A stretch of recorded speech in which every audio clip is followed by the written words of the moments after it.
En las aguas del Mediterráneo, frente a la costa de Scorpios, un yate de 99 metros de eslora solía cortar las olas con una elegancia que desafiaba cualquier noción de austeridad. No era simplemente un barco. El Christina O, bautizado en honor a su hija, funcionaba como la sede flotante de un imperio construido sobre el petróleo, el acero y una ambición que muchos consideraban vulgar. En su bar, los taburetes estaban tapizados con prepucios de ballena blanca y las paredes exhibían cuadros de maestros clásicos que colgaban apenas a unos metros de donde Winston Churchill fumaba sus puros, o donde Jackie Kennedy buscaba refugio del escrutinio de Washington. Para el hombre que caminaba por esa cubierta con sus gafas de sol oscuras y su baja estatura compensada por una energía volcánica, el lujo no era un fin, sino una herramienta de asalto. Aristóteles Onassis no nació en la cuna de la aristocracia europea. Él la compró, la sedujo y finalmente la vio desmoronarse entre sus manos. Para entender la magnitud de la tragedia de Onassis, hay que alejarse del brillo de la Costa Azul y mirar hacia el humo de una ciudad en llamas. En 1922, Esmirna, un vibrante puerto cosmopolita en la actual Turquía, se convirtió en el escenario de una masacre durante la guerra greco-turca. Onassis tenía apenas 16 años cuando vio cómo su mundo, el de una próspera familia de comerciantes de tabaco, era reducido a cenizas. Su padre, Sócrates, fue encarcelado, y varios de sus familiares directos murieron en el conflicto. Aquel adolescente que logró escapar hacia Grecia con unos pocos cientos de dólares escondidos, no solo llevaba consigo el trauma del refugiado, sino una determinación que rozaba lo patológico. Si el mundo podía arrebatarte todo en una tarde, la única respuesta lógica era poseer el mundo entero. Esta primera etapa de su vida suele ser ignorada por quienes prefieren centrarse en sus amoríos con divas de la ópera, pero es aquí donde se forja el carácter del griego de oro. En 1923 llegó a Buenos Aires como un inmigrante más, con apenas $60 en el bolsillo y una identidad que debía reconstruir desde cero. Consiguió un empleo como operador telefónico nocturno en la United River Plate Telephone Company. Fue un trabajo estratégico, aunque mal pagado. Durante las noches, Onassis escuchaba las conversaciones de los empresarios argentinos y británicos, aprendiendo los ritmos del mercado, entendiendo quién compraba qué y sobre todo cómo se movía el capital internacional. Si encuentran valor en estos relatos detallados sobre las figuras que moldearon el siglo XX, les invito a suscribirse al canal y activar las notificaciones. Hay mucho que explorar sobre la delgada línea que separa la ambición del desastre, y les aseguro que el final de esta historia redefine lo que creemos saber sobre el éxito. Aquel joven no tardó en notar un nicho desatendido en el mercado sudamericano, el tabaco turco. Las mujeres de la alta sociedad argentina empezaban a fumar con mayor libertad, pero el tabaco local era demasiado fuerte y tosco para sus gustos. Onassis convenció a su padre, que seguía en Grecia, para que le enviara muestras de las mejores hojas de su tierra natal. Trabajando durante el día en su propio negocio de importación y manteniendo su puesto en la telefónica por la noche, empezó a fabricar sus propios cigarrillos. Los llamó primeros y Osman. A los 25 años ya era millonario. Sin embargo, el dinero líquido no era suficiente para alguien que había visto cómo el fuego consumía las posesiones terrenales. Necesitaba algo más sólido, algo que pudiera moverse por el mapa sin estar atado a una sola frontera. La Gran Depresión de 1929, que arruinó a gran parte de la élite financiera mundial, fue para Onassis la oportunidad de su vida. Mientras el comercio internacional se hundía y los precios de los buques caían a niveles ridículos, él comprendió que el mundo siempre necesitaría mover mercancías, sin importar la crisis.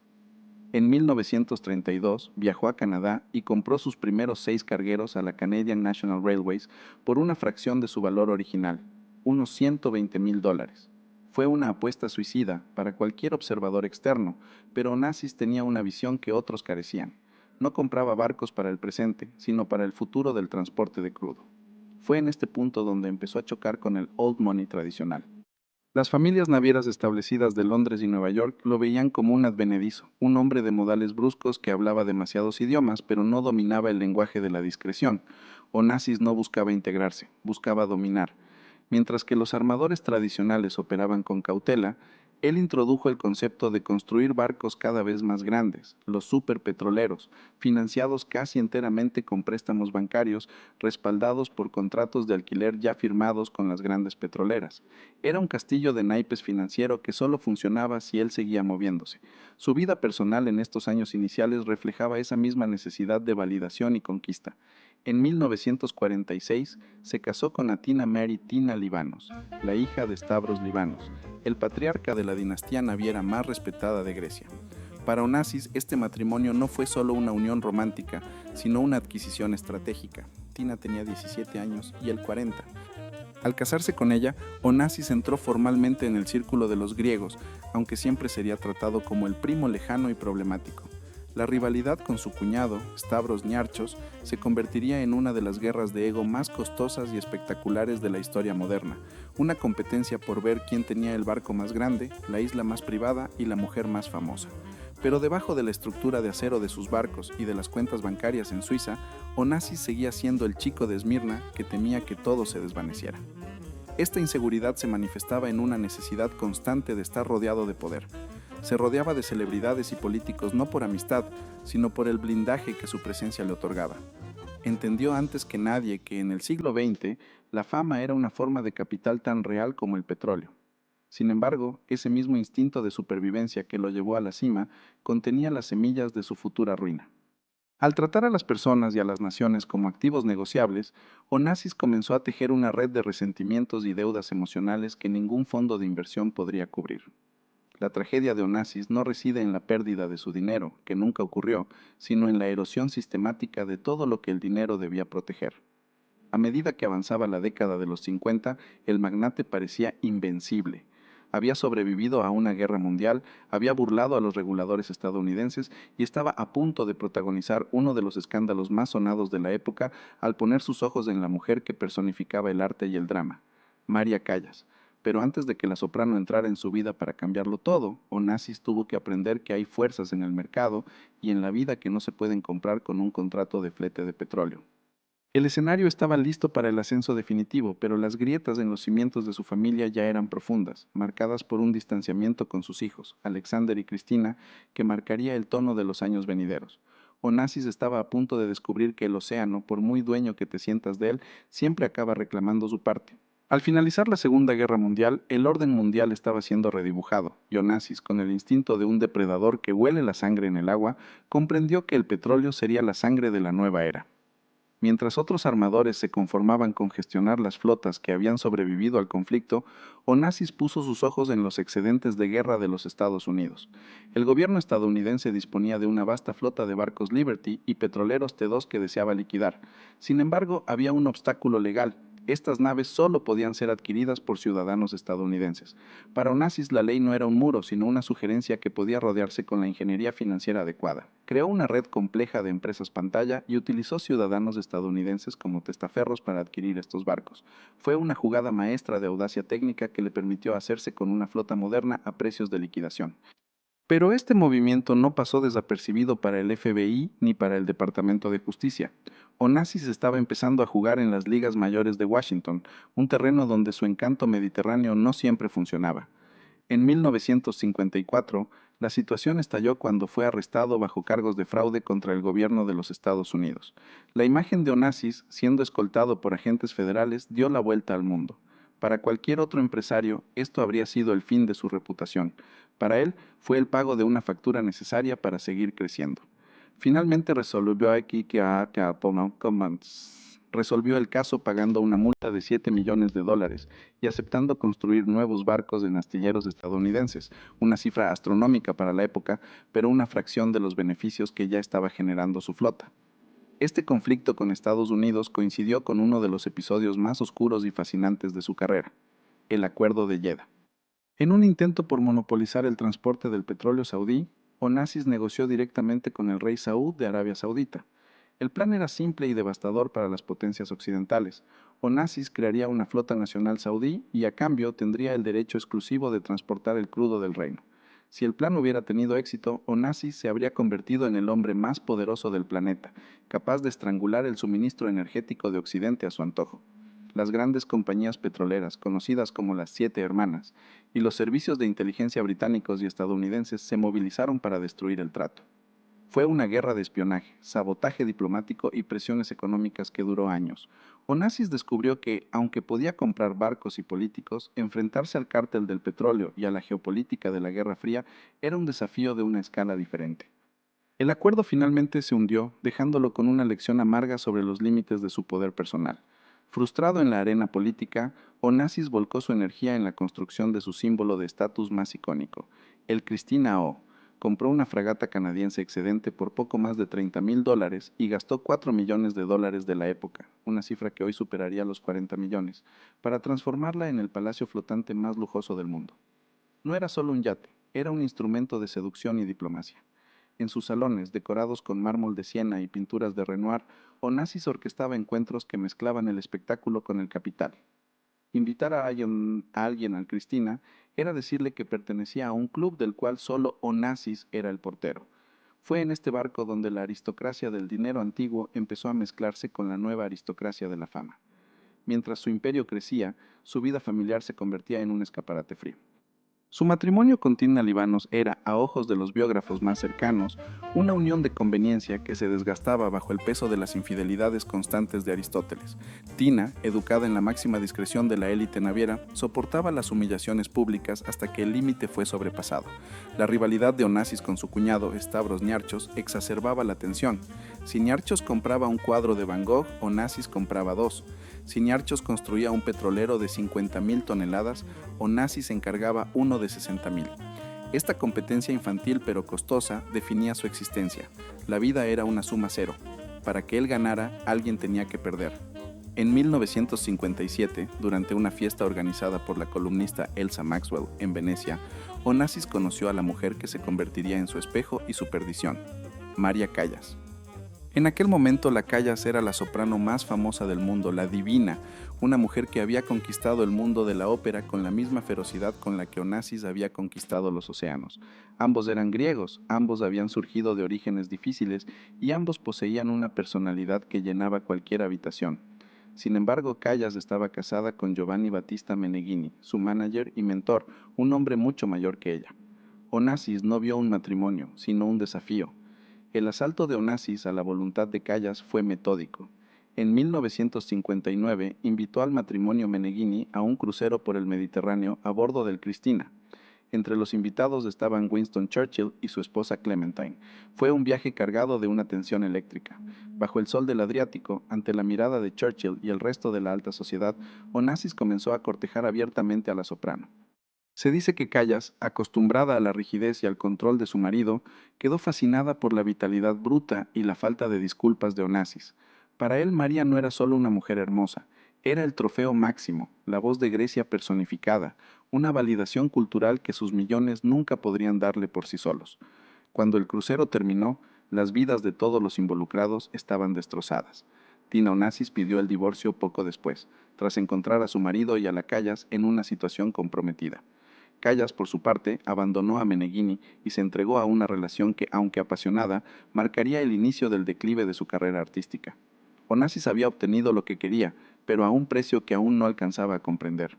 Sus hijos, Alexander y Cristina, que idolatraban a su madre y detestaban la irrupción de la Callas en sus vidas, empezaron a ver a su padre no como a un héroe, sino como a un tirano que destruía todo lo que tocaba. A finales de los años 50, Onassis estaba en la cúspide. Controlaba flotas de balleneros, petroleros y la aerolínea nacional griega Olympic Airways. Era el dueño virtual del Casino de Montecarlo y un invitado habitual en las cancillerías de Europa.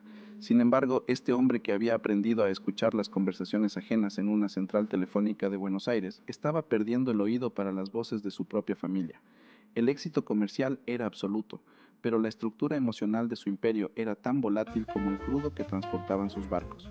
La década de los 60 traería desafíos que ni siquiera su flota de superpetroleros podría capear, y la entrada en escena de una viuda de América cambiaría para siempre la percepción pública del griego de oro, transformando su vida en una tragedia griega de proporciones modernas. La década de los 60 comenzó para Aristóteles Onassis no con una transacción comercial, sino con una transformación de su identidad pública.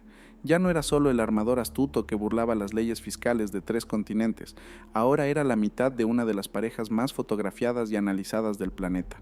Su relación con María Callas no fue un romance convencional, sino una colisión de 2 fuerzas de la naturaleza que compartían un origen de carencia y una ambición de reconocimiento absoluto.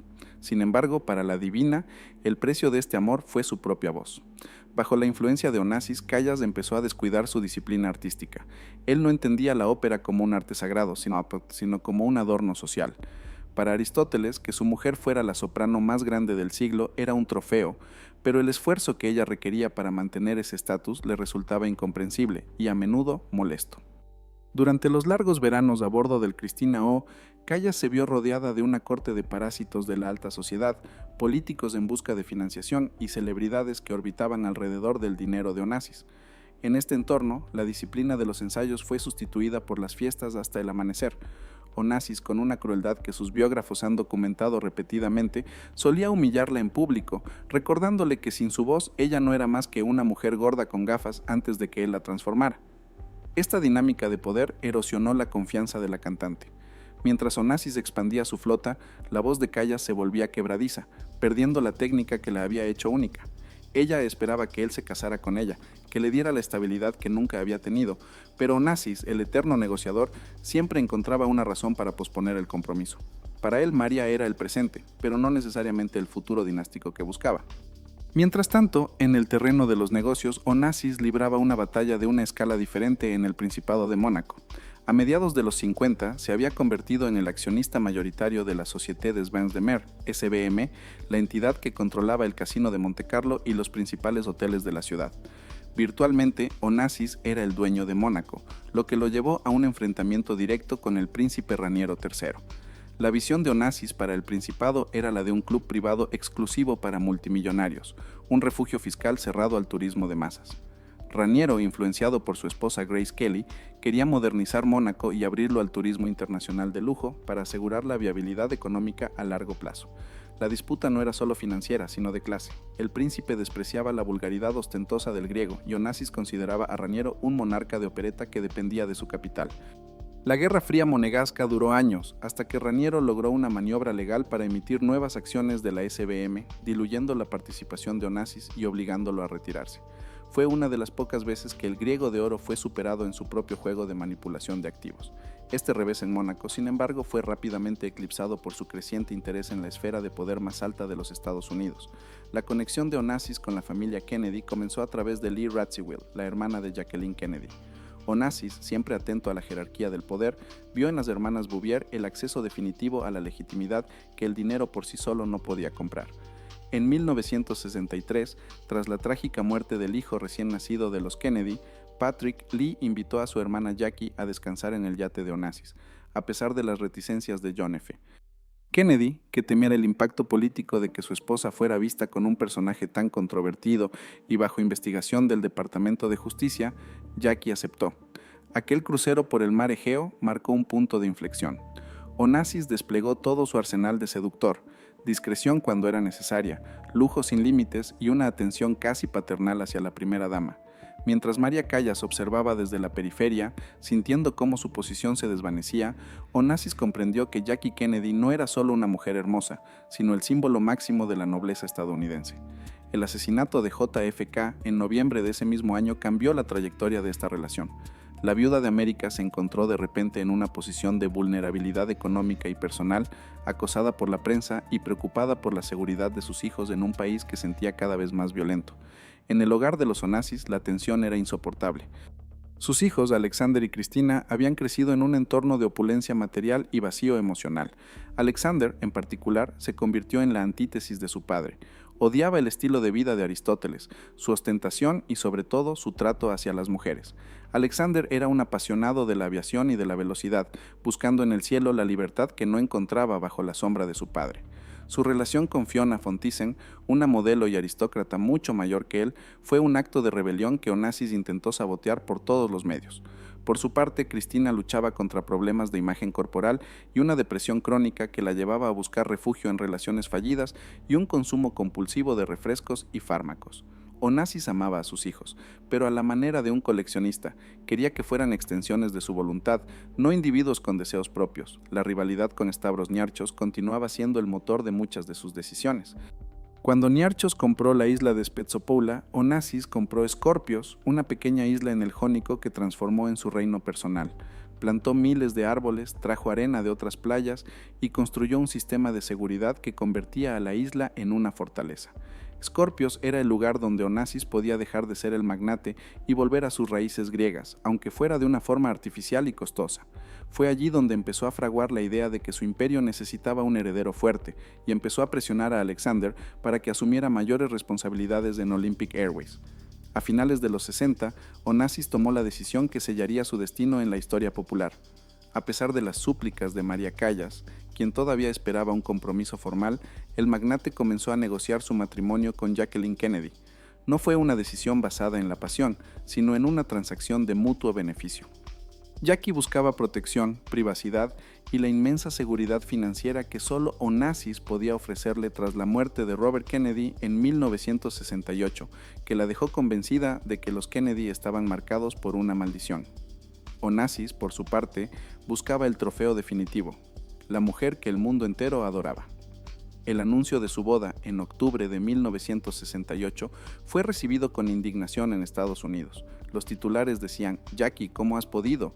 Y la opinión pública vio el enlace como una traición a la memoria de Camelot.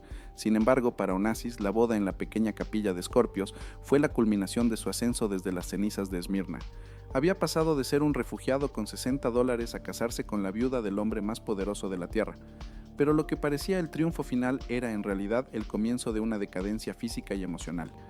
El matrimonio con Jackie no fue el cuento de hadas que los medios imaginaban.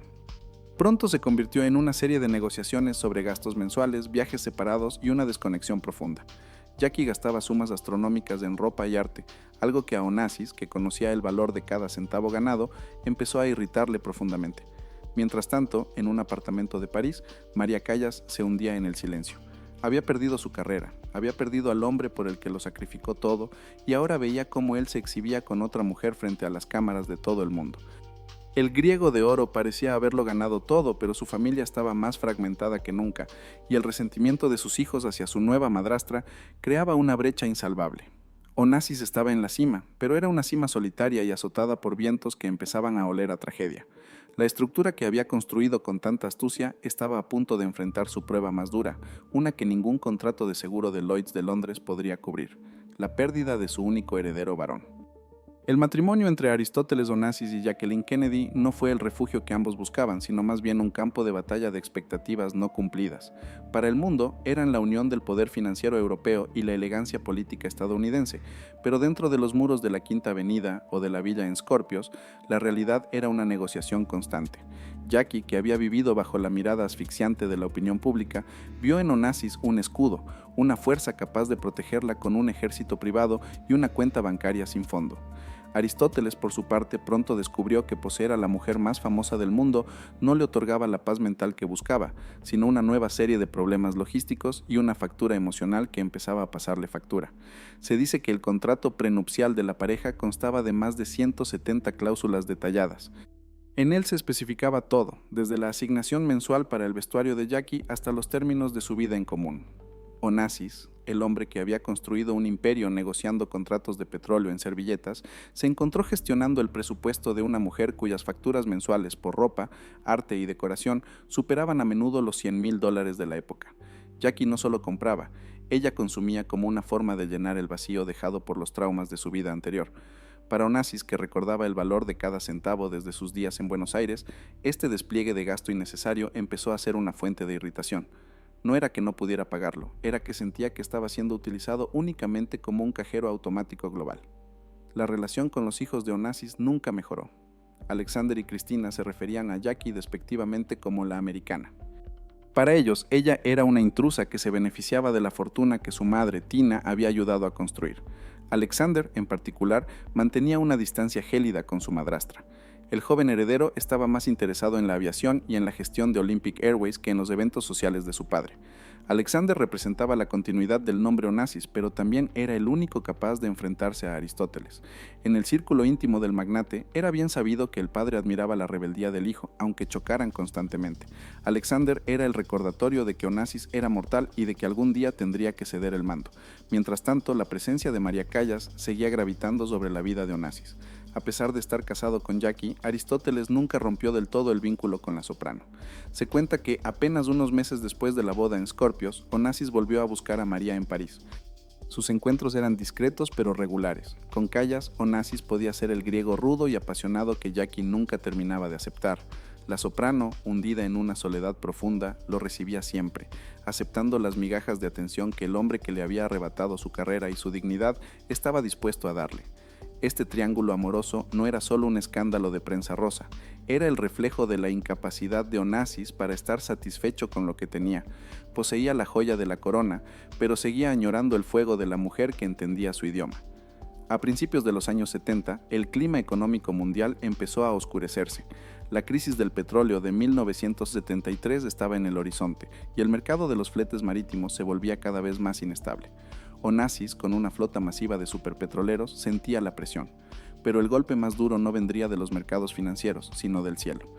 El 22 de enero de 1973, Alexander Onassis despegó del aeropuerto de Atenas a los mandos de un avión anfibio Piaggio P-136. El joven, un piloto experimentado, realizaba un vuelo de instrucción para un nuevo piloto de la compañía. Segundos después del despegue, algo salió terriblemente mal. El avión se inclinó bruscamente y se estrelló contra la pista. Alexander fue rescatado de entre los restos con heridas gravísimas, especialmente en la cabeza. Fue trasladado al hospital de Atenas, donde los mejores médicos del país y especialistas traídos de todo el mundo en vuelos privados intentaron lo imposible. Onassis, que se encontraba en Nueva York cuando recibió la noticia, voló inmediatamente a Grecia. Al llegar al hospital, se encontró con una realidad que ningún contrato podía cambiar. Su hijo tenía muerte cerebral. Se dice que Onassis, fuera de sí, ofreció millones de dólares a cualquier médico que pudiera realizar un trasplante de cerebro o cualquier procedimiento milagroso para devolverle la vida a Alexander. Fue el momento en que el hombre más rico del mundo comprendió la absoluta impotencia del dinero frente a la muerte. Finalmente, tras 2 días de agonía técnica, Jackie Kennedy convenció a Aristóteles de que debía dejar ir a su hijo. Las máquinas fueron desconectadas. La muerte de Alexander rompió algo dentro de Onassis que nunca se volvería a soldar. El hombre que siempre había caminado con la barbilla alta y una energía inagotable se encogió. Sus ojos, antes brillantes de astucia, se volvieron opacos. La pérdida del heredero no era solo una tragedia familiar, era la destrucción de su legado. Todo lo que había construido, los barcos, las islas, las alianzas políticas, carecía de sentido si no había un Onassis varón para heredarlo. Su machismo tradicional griego le impedía ver en su hija Cristina a una sucesora capaz, a pesar de que ella demostraba una inteligencia financiera y una tenacidad que recordaban a la suya. Tras el entierro de Alexander en la pequeña colina de Escorpios, Onassis se sumergió en una depresión profunda y en una paranoia creciente. Estaba convencido de que el accidente de su hijo no había sido tal, sino un acto de sabotaje orquestado por sus enemigos, tal vez la CIA o sus rivales en el negocio naviero. Ordenó múltiples investigaciones privadas, pero ninguna pudo confirmar sus sospechas. La explicación técnica fue un error en la conexión de los cables de control del alerón durante una reparación previa, pero Onassis nunca aceptó una respuesta tan mundana para una pérdida tan catastrófica. Su salud empezó a deteriorarse rápidamente. Desarrolló miastenia gravis, una enfermedad autoinmune que debilita los músculos y que le obligaba a pegarse los párpados con cinta adhesiva para poder ver. La imagen del magnate, demacrado y con los ojos medio cerrados, era la viva imagen de un hombre consumido por su propio imperio. Su matrimonio con Jackie se convirtió en una formalidad gélida. Pasaban meses sin verse, comunicándose a través de secretarios. Onassis llegó a iniciar los trámites para divorciarse de ella, contratando a investigadores para vigilarla y tratando de encontrar una forma legal de reducir la compensación económica que tendría que pagarle. Ya no la veía como una diosa, sino como un gasto superfluo que le recordaba sus fracasos. En este periodo de sombra, Onassis pasaba horas solo en el Cristina O, bebiendo y escuchando grabaciones de María Callas. La ironía era total. El hombre que había navegado todos los mares y conquistado todas las cumbres sociales se encontraba varado en su propia isla de lujo, rodeado de sirvientes que no podían aliviar su dolor y de una familia que se desmoronaba. Cristina, su hija, intentaba desesperadamente acercarse a él, pero Onassis, en su amargura, a menudo la rechazaba o la criticaba con dureza. El imperio del griego de oro seguía en pie, pero el emperador estaba muriendo por dentro, esperando un final que sentía cada vez más cerca, mientras el mundo observaba con una mezcla de fascinación y lástima el ocaso de un gigante que creyó ser más fuerte que el propio destino. La muerte de Alexander Onassis no fue solo la pérdida de un hijo, fue el fin de la narrativa que Aristóteles había construido para sí mismo. Hasta 1973, Onassis se veía como el arquitecto de una dinastía eterna, un hombre que había vencido a la historia, a la geografía y a la competencia. Pero al colocar el cuerpo de su heredero en el suelo de Escorpios, el magnate se enfrentó a una verdad que su fortuna no podía ocultar. El tiempo es el único acreedor que no acepta prórrogas. El griego de oro que antes iluminaba cualquier salón con su carisma volcánico se transformó en una sombra melancólica que deambulaba por los pasillos de su yate, a menudo hablando solo o llamando a su hijo en medio del silencio de la noche. Físicamente, el declive fue tan rápido que conmocionó a sus allegados. La miastenia gravis, una enfermedad neuromuscular que afecta la comunicación entre los nervios y los músculos, empezó a manifestarse con una crueldad simbólica. Onassis, el hombre que se enorgullecía de su visión y de su capacidad para leer a las personas a través de sus ojos, perdió el control de sus propios párpados. Para poder ver, sus asistentes debían sujetarle los párpados con cinta adhesiva médica. Esta imagen, un multimillonario con la mirada forzada por trozos de celo, se convirtió en la metáfora definitiva de su vida, un esfuerzo desesperado por mantener el control sobre una realidad que se le escapaba de las manos. A este deterioro físico se sumó un entorno emocional que parecía confirmar la teoría de una maldición sobre su círculo íntimo. En octubre de 1974, su primera esposa y madre de sus hijos, Tina Libanos, fue encontrada muerta en su habitación de hotel en París. Aunque la causa oficial fue un edema pulmonar, los rumores de una sobredosis de barbitúricos nunca se disiparon por completo. Para Onassis, la muerte de Tina fue un golpe demoledor. A pesar de los años de distanciamiento y de su matrimonio con Jackie, Tina seguía siendo, en su mente, la mujer que representaba la época dorada de su ascenso. La tragedia se volvió aún más extraña por el hecho de que, al morir, Tina estaba casada con Stavros Niarchos, el gran rival de Onassis, quien se había casado con ella tras la muerte de su propia esposa, Eugenie, hermana de Tina. El mundo de los navieros griegos, antes envuelto en un aura de glamour inaccesible, ahora olía a tragedia, fármacos y soledad. En el ámbito de los negocios, el imperio también sufría las sacudidas de un mundo cambiante. La crisis del petróleo de 1973, provocada por el embargo de la OPEP, cambió las reglas del transporte marítimo. El precio del combustible se disparó y la demanda de crudo se estancó, dejando a muchos de los superpetroleros de Onassis anclados en los puertos, convertidos en gigantescas moles de acero improductivas. Olympic Airways, su joya de la corona en los cielos, también acumulaba pérdidas masivas. Onassis, que solía tomar decisiones basadas en un instinto infalible, empezó a cometer errores. Su atención estaba fragmentada por el dolor y la enfermedad. Se dice que pasaba horas revisando los mismos balances, incapaz de encontrar la salida que en otros tiempos habría visto en cuestión de minutos.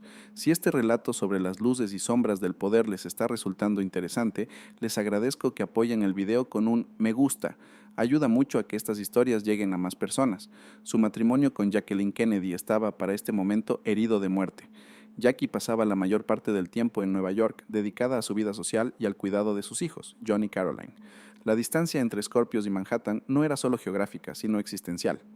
Onassis sentía que ella lo había abandonado en su hora más oscura, y Jackie sentía que el magnate se había convertido en un hombre huraño y obsesivo con el que ya no podía comunicarse.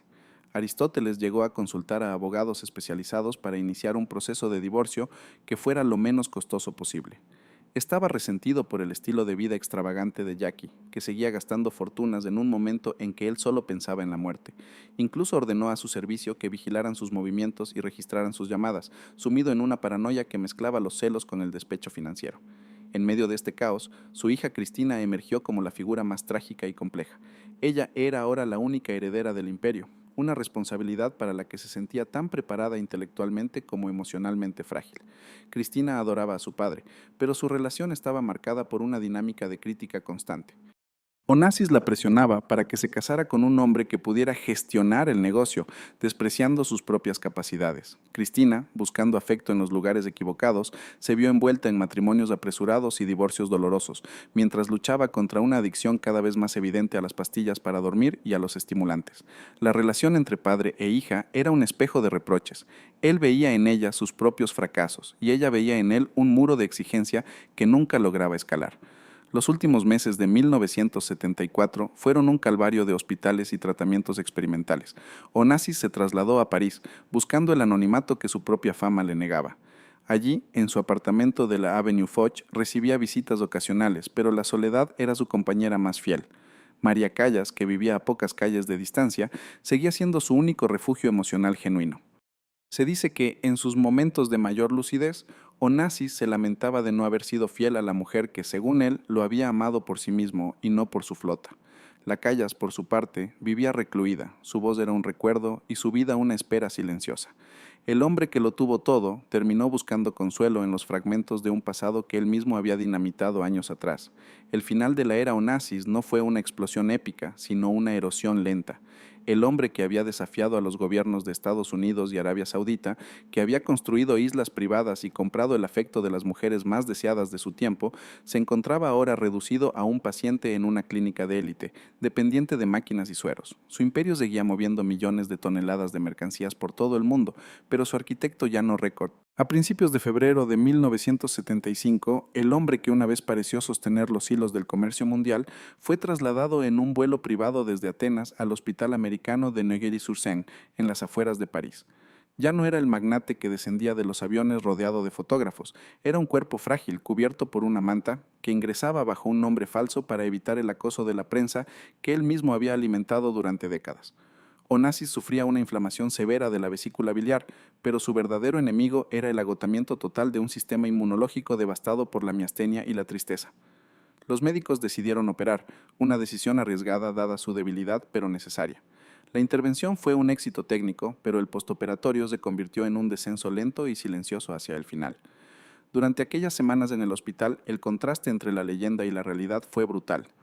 Onassis, que poseía flotas de barcos capaces de rodear el globo, estaba confinado a una cama de hospital de pocos metros cuadrados.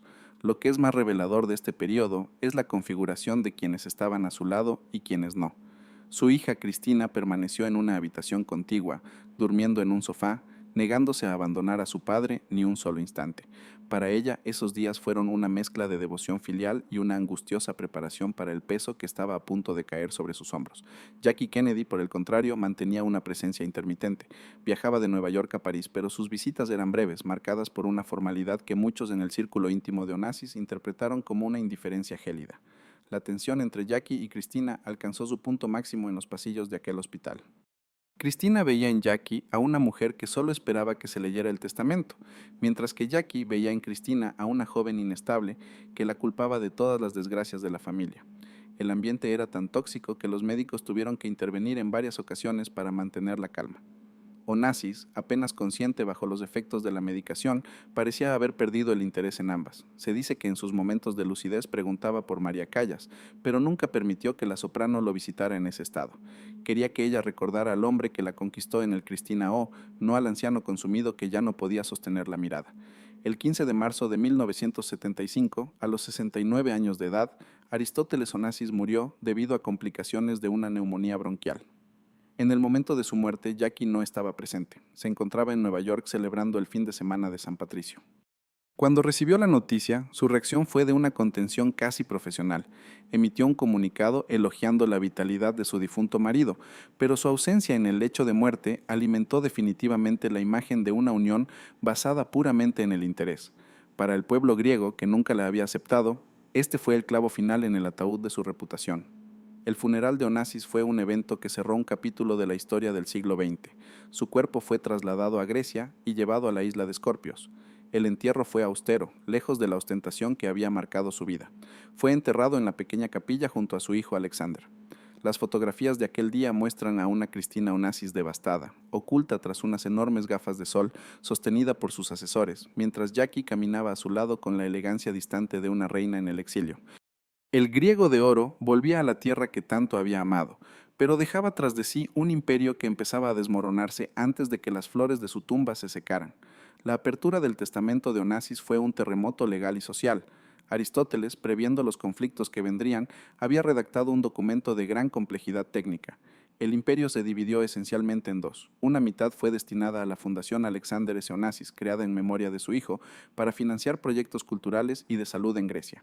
La otra mitad, incluyendo la flota naviera y la isla de Escorpios, pasó a manos de Cristina. Sin embargo, el punto más polémico fue la asignación para Jackie.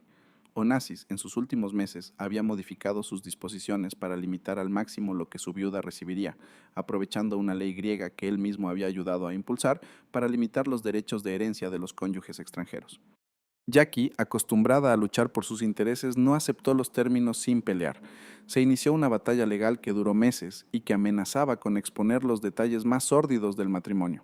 Finalmente, Cristina, ansiosa por deshacerse de la presencia de la americana en su vida, aceptó pagarle una suma de 26 millones de dólares a cambio de que Jackie renunciara a cualquier reclamación futura sobre el patrimonio de Onassis.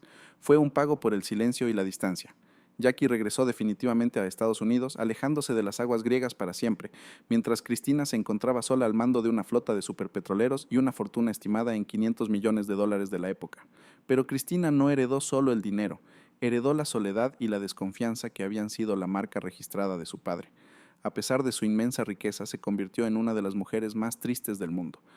Intentó desesperadamente mantener el legado de Aristóteles, demostrando una competencia empresarial que sorprendió a los viejos socios de su padre, pero su vida personal seguía siendo un desastre. Se casó 4 veces en una búsqueda frenética de un amor que compensara el vacío dejado por su padre y su hermano. Su cuarto matrimonio, con el playboy francés Thierry Roussel, le dio su única hija, Atina, pero también le trajo más humillaciones y engaños financieros. La muerte de Onassis también marcó el fin de una era para María Callas. La soprano, que había vivido los últimos años en un retiro casi absoluto en París, quedó devastada por la noticia. Sus amigos cuentan que tras la muerte de Aristóteles, ella perdió la poca voluntad que le quedaba para luchar. Murió solo 2 años después, en 1977, de un ataque al corazón. Muchos dicen que murió de tristeza, incapaz de vivir en un mundo donde ya no existía el hombre que para bien o para mal había sido el centro de su universo. El triángulo de pasión y ambición que había fascinado al mundo se cerraba con una nota de silencio y melancolía. Scorpios, la isla que Onassis había transformado en un paraíso privado, se convirtió en un mausoleo silencioso. La casa principal permanecía cerrada la mayor parte del año, custodiada por un personal que recordaba los días en que Churchill y los Kennedy caminaban por sus senderos.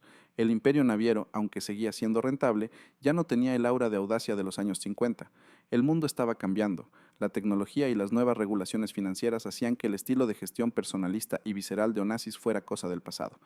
La historia del griego de oro se convertía en leyenda, una advertencia sobre los límites del poder y el alto precio de una ambición que no conoce fronteras ni escrúpulos. En la siguiente parte veremos cómo el destino final de la fortuna Onassis y la vida de su última heredera cerraron definitivamente esta tragedia griega moderna. La muerte de Aristóteles Onassis no puso fin a la historia de su estirpe, sino que dio comienzo a una de las secuelas más amargas de la crónica social del siglo XX.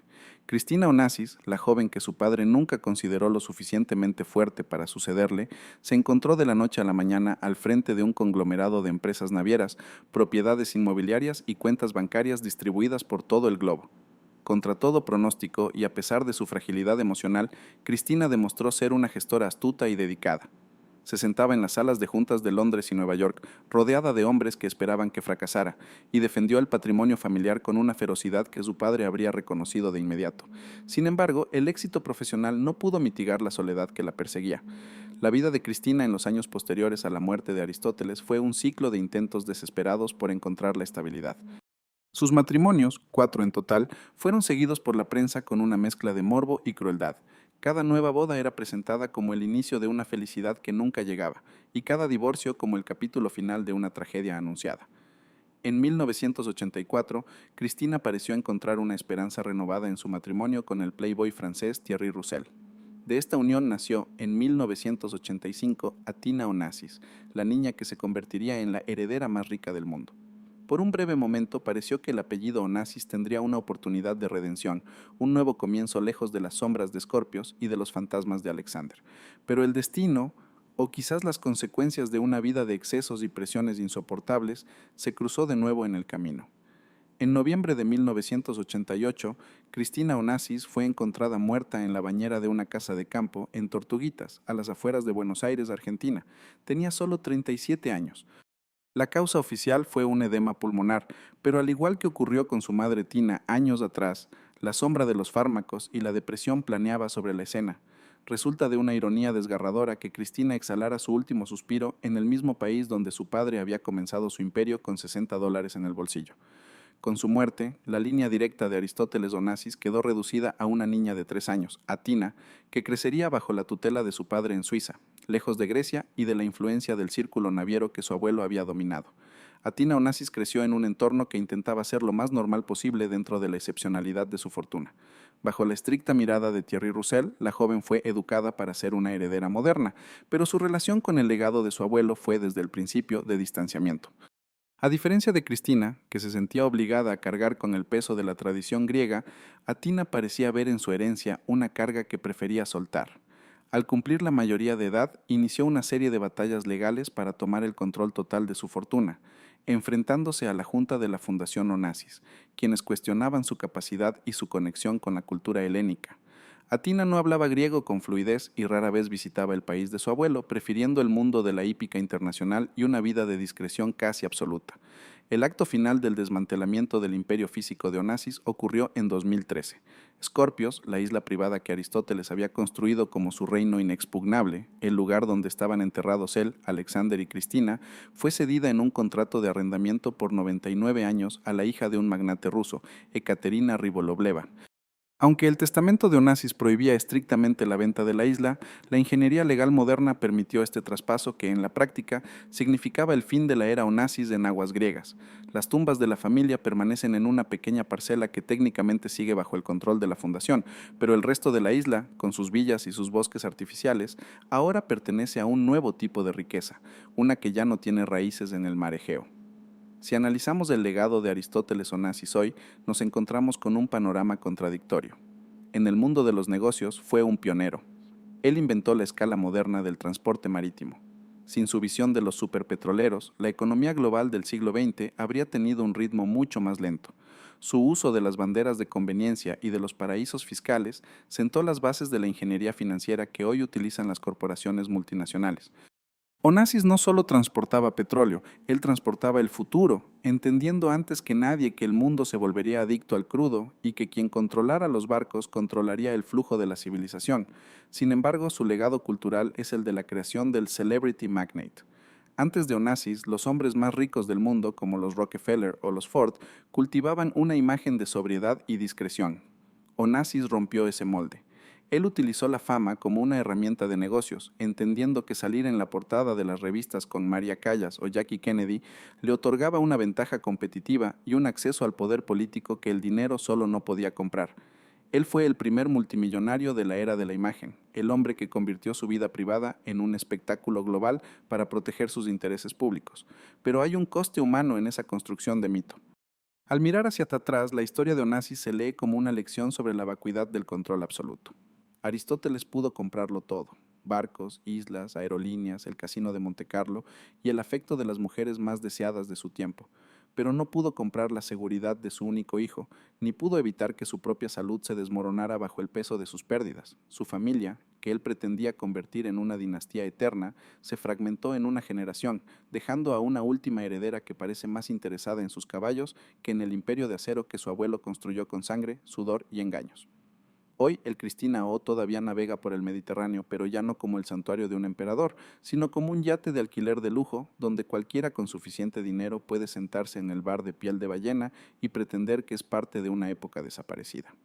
La Fundación Onassis continúa realizando una labor cultural y social inmensa en Grecia, siendo quizás el aspecto más positivo y duradero de su fortuna, devolviendo a su país parte de lo que su hijo más famoso extrajo de los mares del mundo.